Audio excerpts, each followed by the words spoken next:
waxaan aad ugu faraxsanahay inaad aqbashay casuumaddii aan kugu casuumay inaad na soo booqato markii aan kuugu imid Washington. waxaa kaloo aad ugu faraxsanahay in hay'adda gargaarka Mareykanka ama USAID inay maanta iyaduna halkan xafiis ka furatay inaad casuumaddiina soo aqbashay halkan aad xafiis ka furateen si aad dadka Soomaaliyeed si toos ah ugu gargaartaan. waa idinkaga mahad celinayaa sidii markaan Washington imidna aan ku arkay haddana aan ku arko xiriirka dawladda Mareykanka iyo Soomaaliya wuxuu marayaa meesha ugu wanaagsaneed taasoo ay sabab u tahay wada shaqayntii aan yeelanay 2 sano la soo dhaafay iyo dib u habeynta maamul dhaqaale amni siyaasadeed oo aan dalka ka wadnay. waxaan aad ugu faraxsanahay joogitaanka aad maanta nala joogto iyo sida aad mar walba u garab taagantihiin dadka Soomaaliyeed. waxaan aad ugu mahad celinayaa safiirka iyo shaqaalaha safaaradda ka shaqeeya oo iyaguna runtii dadaal badan muujiya si wanaagsanna dalkan ugu gargaara. waxaan ugu dambeyntii ugu baaqayaa safaaradaha kale inay idinku daysadaan horumarka aad samayseen iyo joogitaanka halkan aad joogtaan iyo maalgashiga aad dalkan ku sameynaysaan ayaan iyagana ugu baaqayaa. Welcome to Mogadishu. Today is an important milestone in the partnership between the United States and Somalia.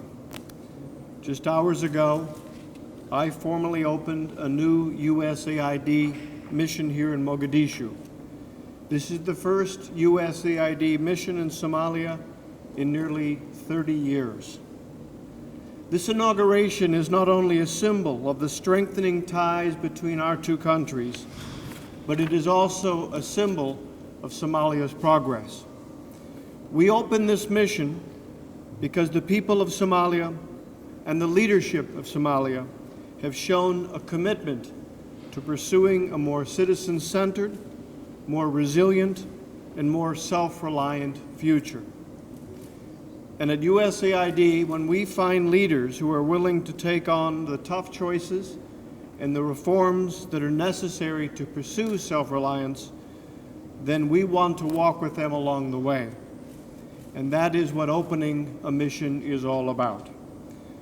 The government of Somalia's reform efforts, based on a sincere commitment to peace, citizen-responsive governance, and the expansion of economic opportunity, have built optimism across this country. There is optimism that a brighter day lies ahead.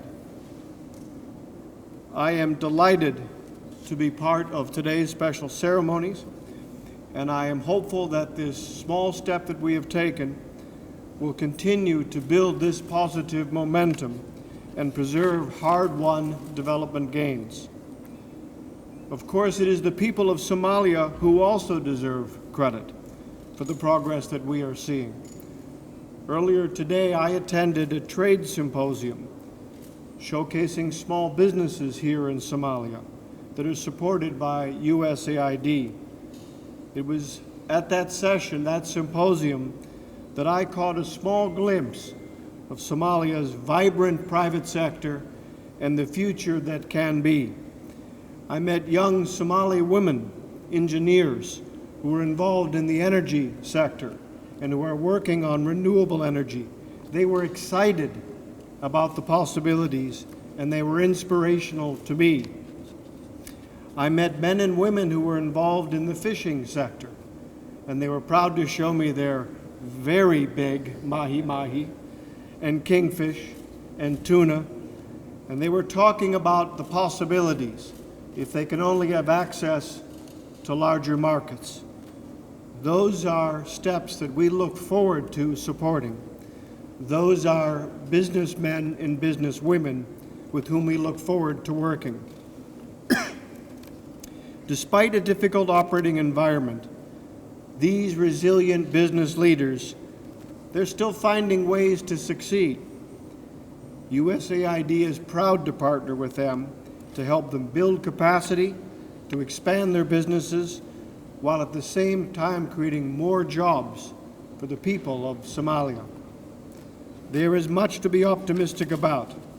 The Prime Minister and I also, however, have discussed the many challenges that we know lie ahead.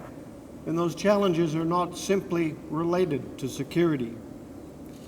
Somalia's young democracy requires further nurturing.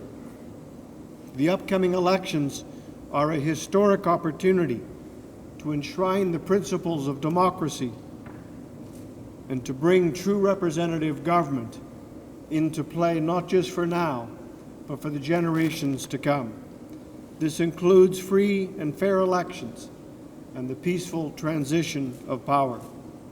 There's also the prospect of debt relief, a vital goal to strive for, but one that requires the government to continue with difficult economic reforms and efforts to stamp out corruption. Many Somalis are also facing severe food insecurity, as we know, and this is caused in part by ongoing drought and conflict.